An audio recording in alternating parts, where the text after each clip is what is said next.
వస్తారు. దూరదేశం నుంచి వచ్చిన సమాచారం లైక్ ఎ మెడిసిన్, ఔషధం లాంటిది. సాయంత్రం గంటల తరబడి ప్రభు సన్నిధిలో ప్రార్థన చేశాను. మీలో ఏ ఒక్కరైనా నాకు తెలుసా? ఇక్కడ ఏ ఒక్కరూ తెలియదు నాకు. కానీ ప్రభు సన్నిధిలో ప్రార్థన చేసుకుని వచ్చాను. ప్రభువా మీరు మాట్లాడండి. అనేకులతో కాదు, అందరితో మాట్లాడండి.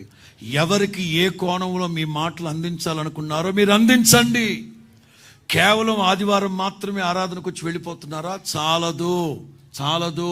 శనివారం పరిశుద్ధాత్మ కనిపెట్టి కూడిక, బుధవారమో లక్షవారమో శుక్రవారమో స్త్రీల కూడిక, సాధ్యమైనంత వరకు ప్రతి కూడికలో పాలు పొందాలి. ఇప్పుడున్న సౌలభ్యాన్ని బట్టి యూట్యూబ్ ద్వారానైనా సరే సాయంత్రం అయ్యేసరికి స్తుతి నైవేద్య కూడికలో కూర్చొని కుటుంబ సమేతంగా కూర్చొని ఎక్స్ట్రా శక్తి పొందాలి. యేసు నామములో మరింతగా బలపడాలి.